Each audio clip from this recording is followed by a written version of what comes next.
Subscribe now and press the bell icon. Never miss an update. Yes we are live now. This is Shivani Singh from examination. हम discuss करेंगे CTET को target करते हुए important questions को। और आज जो है आपका यहाँ पर ईवीएस का थर्ड चैप्टर है फ्रेंड्स, और ईवीएस का थर्ड चैप्टर है आपका एनिमल्स। और ये जो आपका एनिमल्स है ये आपके लिए काफ़ी ज़्यादा इंपॉर्टेंट क्वेश्चंस यहाँ पर इसके होने वाले हैं। और फ्रेंड्स मैं आपको बता दूं कि ये जो आपकी यहाँ पे सीरीज़ है मैक्सिमम 64 क्वेश्चंस की है। सो मैंने सोचा कि इसमें जो है आपको पहले 25 कराते हैं, क्योंकि क्वेश्चन के साथ में मैं आपको थ्योरी भी कराऊंगी, तो क्वेश्चन प्लस थ्योरी दोनों यहाँ पर रहने वाली है। ओके, और क्वेश्चन को अच्छे से अंडरस्टैंड करेंगे, अच्छे से समझेंगे क्या है क्या नहीं है। सो फिर चलो स्टार्ट करते हैं। देखो आपका जो यहाँ पर टारगेट है वो है सिर्फ ओनली क्या, सीटेट हमारा टारगेट है भैया। और ये जो है अब की बार हमको सीटेट निकालना है तो निकालना है, और मैक्सिमम यहाँ पर जो है आपको 120 प्लस नंबर अपने लाने हैं। ओके, तो इस बेटर से हमको इस तरीके से प्रिपेयर करना है। सो देखो फिर क्वेश्चन क्या कहता है। क्वेश्चन फर्स्ट है कि जंतु में पाए जाने वाले धारीदार चिन्ह किस कारण से होते हैं। जो जंतु में जो आपके धारीदार से चिन्ह पाए जाते हैं ना, आपने देखा होगा, कभी गौर से देखना आप कभी, है ना, तो वो किसके कारण होते हैं, उच्चावच के कारण होते हैं, या फिर जलवायु के, फिर मिट्टी के, या फिर ये सभी। सो ये आपको बताना है। देखो जो जंतु के ऊपर जो धारीदार से चिन्ह पाए जाते हैं, है ना, सो ये देखो ये मिट्टी के अकॉर्डिंग तो नहीं होते। अब मिट्टी का क्या मतलब है, और उच्चावच यानी कि हमारा ऊंचा है कहीं पर, मरुस्थल है ना, मरुस्थल या फिर मैदानी जो भी है, तो इसके अकॉर्डिंग भी आपका बेटर नहीं होगा। सो यहाँ पर क्या होगा, यहाँ पर होगा आपका क्या, जलवायु। फ्रेंड्स देखो आपको पता होगा, है ना, देखो अगर आप श्रीलंका जाते हैं तो श्रीलंका में बिल्कुल आपको सारे ब्लैक बंदे मिलते हैं। क्यों मिलते हैं, क्योंकि वहाँ पर जो है जलवायु इस टाइप की है ना, समझे ना आप।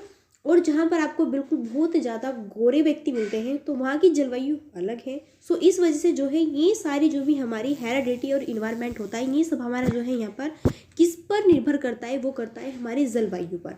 सो ये जो है यहाँ पर करेक्ट आपका ऑप्शन होगा जलवायु। तो बिल्कुल सभी को देखकर यहाँ पर सभी पर नहीं जाना है, आपका रॉन्ग हो जाएगा। तो करेक्ट क्या होगा आपका, जलवायु होगा, क्योंकि हमको जो है हमारी जलवायु निर्भर करती है कि अगर ठंडा मौसम है तो बंदा जो होगा काफ़ी मतलब कि बेटर होगा, है ना, काफ़ी गोरा होगा।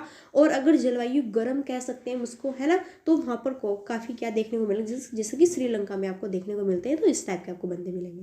ओके, चलो फिर आगे देखते हैं। निम्नलिखित में से कौन सा जानवर अंडे देता है, व्हेल, पेंगुइन, डॉल्फिन या फिर स्लॉथ। सो वो कौन सा जानवर है जो कि अंडे देता है। सो देखो वो है आपका पेंगुइन। अब देखो जो ये आपको व्हेल है, डॉल्फिन है, स्लॉथ है, ये क्या देते हैं, ये बच्चे देते हैं।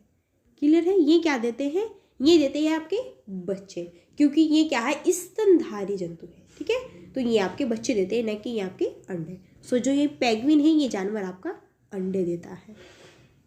जैसे फिर पक्षी एक ही समय में दो भिन्न भिन्न वस्तुओं को देख सकते हैं, क्यों, क्या रीजन है।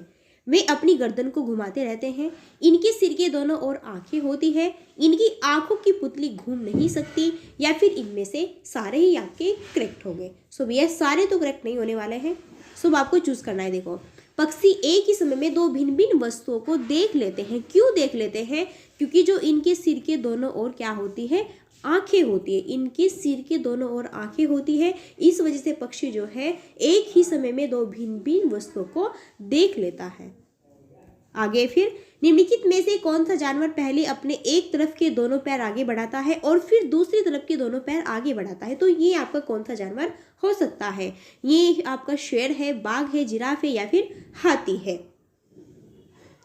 सो फ्रेंड्स इसका करेक्ट आंसर होगा आपका क्या, जिराफ। जो जिराफ है वो पहले अपने दोनों तरफ के पैरों को आगे बढ़ाता है और फिर वो दूसरी तरफ के दोनों ही पैरों को आगे बढ़ाता है। आपने नहीं देखा होगा कि हमारे इक्वल दोनों पैर कभी आगे नहीं बढ़ सकते, लेकिन ये जो आपका जानवर है पहले जो आपके आगे के पैर है उनको आगे बढ़ाता है, फिर जो पीछे के पैर है उनको दोनों को एक साथ में आगे बढ़ाता है। सो ये है आपका यहाँ पर जिराफ। ओके, आगे फिर हमारे आसपास में पाए जाने वाले निम्न जानवरों में से किस जानवर का मनोरंजन के लिए भी उपयोग किया जाता है। कुत्ता है, खरगोश है, मुर्गा है, फिर बंदर है, लड्डू, किशन है। अब देखो यहाँ पर कुत्ते के साथ में आप मनोरंजन नहीं कर सकते भैया, महंगा पड़ सकता है आपको। और खरगोश के साथ में कर सकते हैं, अदरवाइज इतना नहीं। मुर्गी के साथ में भी आप नहीं कर सकते हैं मनोरंजन। तो यहाँ पर क्या है, हमारा जो बंदर है, आप देखो आप बनाना लेकर बैठो है ना, और उसके साथ में छेड़छाड़ कीजिए, सो वो आपके साथ में क्या करेगा, वो भी छेड़छाड़ करेगा है ना। बंदर जो है बनाना को आपसे छीन कर खाएगा, तो वो छेड़खानी आपके साथ में कर रहा है। ओके, और ये जो है हमको मनोरंजन टाइप में भी यहाँ पे, जैसे कि आपने देखा होगा कि जैसे गाँव वगैरह में आते हैं ना कुछ खेल वेल दिखाने वाले है ना, सो खेल वेल वाले जो बंदे आते हैं दिखाने वाले, वो बंदों के टाइप से भी उसको क्या नचाते हैं, डांस वांस कराते हैं। तो इस टाइप का क्या कराता है, मनोरंजन भी हमारा कहलाता है ये वाला जो जानवर है। आई होप ये क्लियर हो गया होगा। आगे फिर सूची के पास एक पालतू गाय है। उसके अध्यापक ने गाय को स्तनधारी जंतु क्यों बताया है, क्योंकि गाय क्या देती है, गाय अंडा देती है, गलत है। यह बच्चा देती है। इसके शरीर में अस्थियों या फिर उपास्थ्यों का कंकाल होता है, और इसके शरीर में अस्थियों या फिर उपास्थ्यों का कंकाल नहीं होता है। सो यहाँ पर जो है आपका करेक्ट ऑप्शन क्या होगा भैया, मैंने आपको बताया था कि जितने भी स्तनधारी होते हैं वो आपके क्या देते हैं, बच्चा देते हैं। तो हमारी जो गाय है, आपको पता है गाय क्या देती है, बच्चा देती है। क्लियर है। सो इस वजह से क्या है, ये आपका स्तनधारी है। आगे है फिर, पशुओं को किसी विशिष्ट उद्देश्य के लिए रखना, पालन पोषण करना क्या कहलाता है। पालतू बनाना है, पालन पोषण करना है, पशुपालन है, या फिर इनमें से कोई नहीं। सो पशु को किसी विशिष्ट उद्देश्य के लिए रखने के लिए पालन पोषण करना, ये आपका क्या कहलाता है, पशु को बोला है। ओके, सो ये आपका कहलाता है पशुपालन। जैसे ही आप काफ़ी ज़्यादा यहाँ पर पशुओं का पालन करते हैं, तो वो क्या कहलाता है कि आप जो है पशुपालन कर रहे हैं। आगे फिर जंतु का वर्गीकरण किन किन आधारों पर होता है, पोषण के, आवास के, शारीरिक रचना के, या फिर ऑल ऑफ दिस। यहाँ पर आपका बिल्कुल राइट होगा। सो बिल्कुल ये क्या है, जब हम जंतु का वर्गीकरण करते हैं, उसको बांटते हैं है ना, उसके पोषण की भी, उसकी फिजिकल ग्रो की भी, उसकी आवास की भी, रहन सहन की, कैसे कहाँ पर रखेंगे। सो ये जो है आपके ऑल ऑफ दीज यहाँ पर सारे ही राइट होंगे। आगे फिर निम्नलिखित में से कौन सा युग्म सुमेलित है, कौन सा सही है, ये आपको चूज करना है। जो कशेरु की होती है फेफड़े, अकशेरु की मेंढक, स्तनधारी बंदर, या फिर ये सभी। तो इनमें जो है आपका करेक्ट ऑप्शन होगा क्या, स्तनधारी क्या है, बंदर। क्यों, क्योंकि बंदर जो है आपको पता है ये बच्चे देता है। क्लियर है। चलो फिर आगे देखते हैं। देखो यहाँ पर आपका अब क्वेश्चन आता है मैचिंग टाइप में। एक साइड में है स्थान, एक साइड में है जंतु। अब देखो इस थली में कौन कौन से यहाँ पर जो है आपके जंतु रहते हैं, ये आपको बताना है। ठीक है, तो देखो स्थल पर कौन रहता है, ध्यान से देखना। स्थल पर रहता है चूहा। मरुस्थल में कौन रहती है, छिपकली। और जलीय जंतु स्पंज, और वायुवी डेक्रो। तो यहाँ पर जो है आपका ऑप्शन कौन सा होगा, राइट 1 2 3 4, यानी कि बिल्कुल सीक्वेंस वाइज ये सारे ही करेक्ट लगे हुए हैं। सो स्थल पर जंतु रहता है, स्थल पर चूहा रहता है। मरुस्थल टाइप में छिपकली ज़्यादा मिलती है। जलीय में आपकी स्पंज रहती है, और वायुव्य में कौन रहते हैं, जो उड़ते हैं, ड्रैको। आगे फिर क्वेश्चन देखते हैं। एक कोशिकीय जंतु के संबंध में निम्नलिखित कथनों पर विचार करना है आपको। अब देखो विचार कीजिएगा, फिर आपको चूज करना है कि कौन कौन से करेक्ट है या फिर कौन कौन से नहीं है। एक कोशिकीय जीव को प्रोटोजोअन भी कहा जाता है। इन्हें सूक्ष्मदर्शी की सहायता से देखा जा सकता है। इसके एग्जाम्पल है युगनीला, अमीबा, पेरामीशियम या फिर आदि। तो इनमें से जो है आपका कौन सा कथन करेक्ट होगा। तो 1 और 2 ये करेक्ट है, या फिर 2 और 3 ये करेक्ट है, फिर 1 और 3 ये करेक्ट है, या फिर ये सारे ही आपके करेक्ट है। तो भैया अगर ध्यान से यहाँ पर देखा जाए अगर ध्यान से यहाँ पर देखा जाए कि एक कोशिकीय जीव को प्रोटोजोअन भी कहा जाता है, वेरी गुड है। इसको हम सूक्ष्मदर्शी की सहायता से भी देख सकते हैं, वेरी गुड। और इसके एग्जाम्पल है युगनीला, अमीबा और पेरामेशम। तो ये सारे ही आपके यहाँ पर करेक्ट होंगे। आगे है भी क्वेश्चन, निम्नलिखित कथनों में से कौन सा सही नहीं है। सर्वाहारी जंतु पौधे और जंतु दोनों खाते हैं।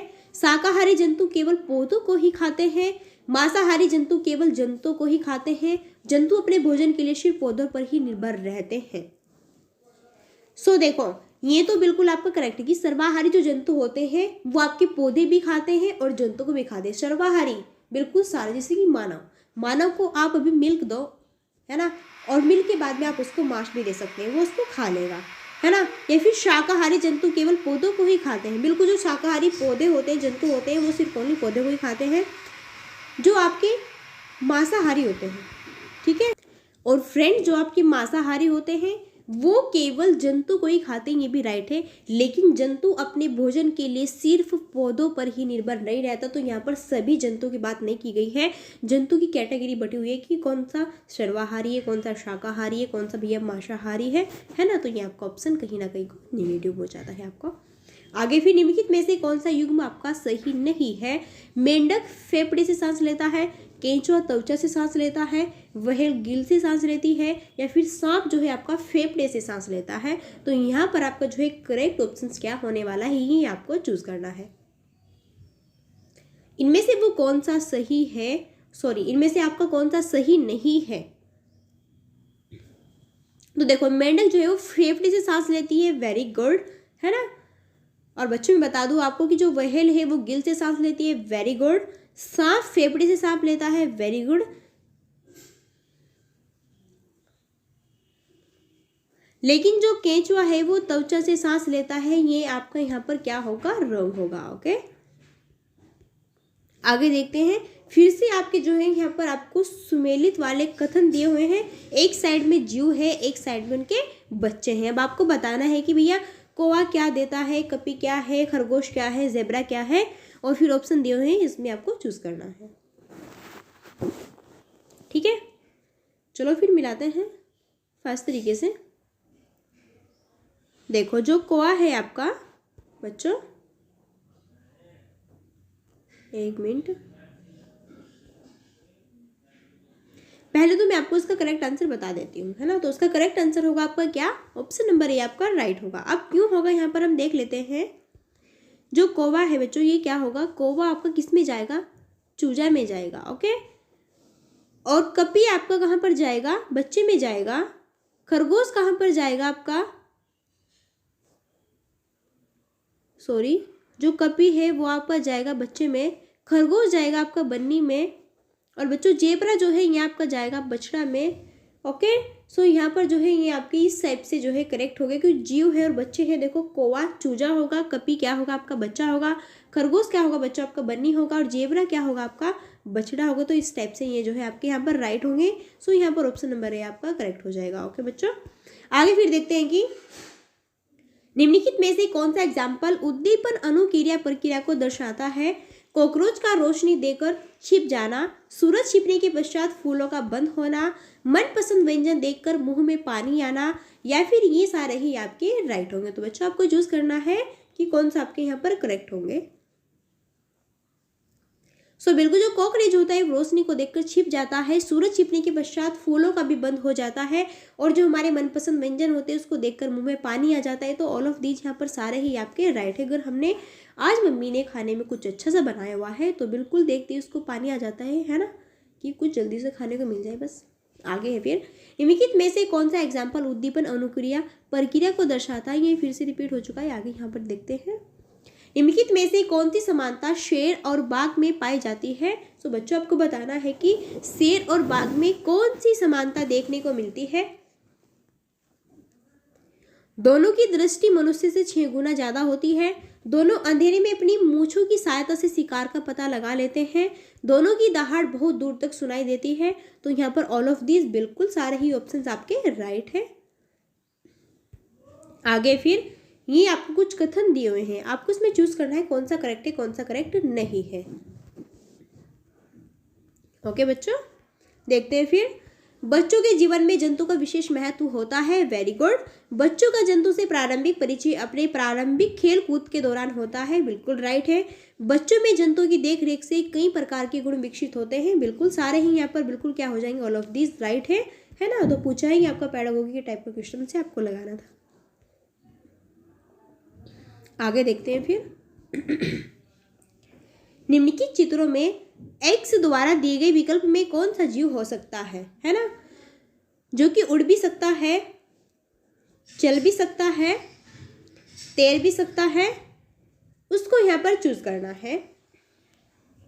वो आपका क्या होगा, कॉकरोच होगा या फिर व्हेल होगा, डॉल्फिन या फिर दरियाई घोड़ा। तो व्हेल ये तो पानी में रहती है भैया, ये चल सकती है, तैर सकती है, लेकिन उड़ नहीं सकती है।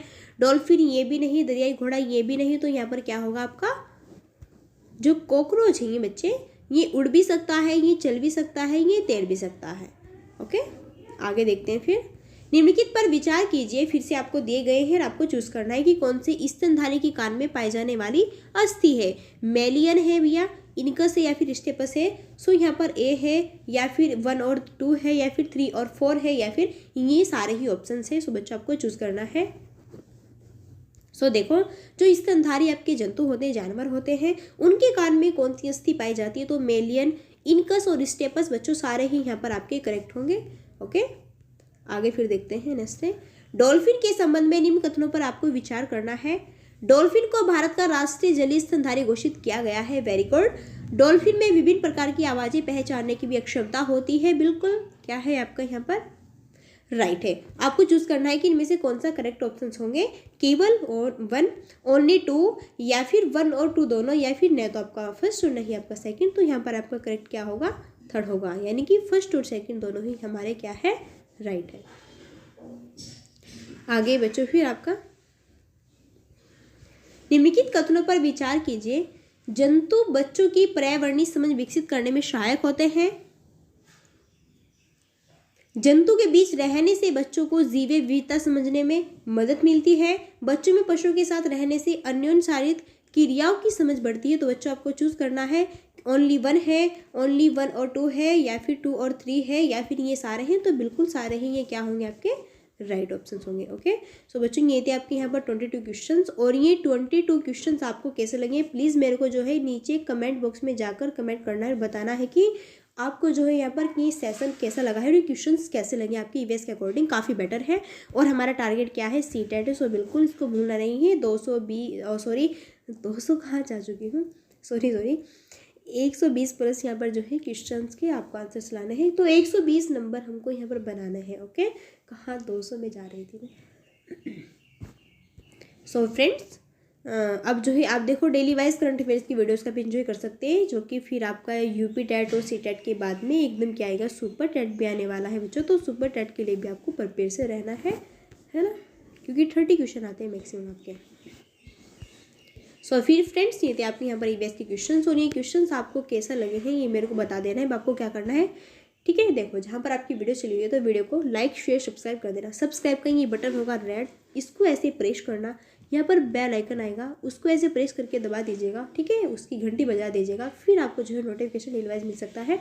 और अगर आपका मन है तो आप कर सकते हैं, अदरवाइज नॉट। ओके, और जिसने किया हुआ है उसका दिल से थैंक्स है। ओके, सो फिर चलिए मिलते हैं नेक्स्ट वीडियो में। तब तक के लिए so thanks for watching, keep studying, bye bye.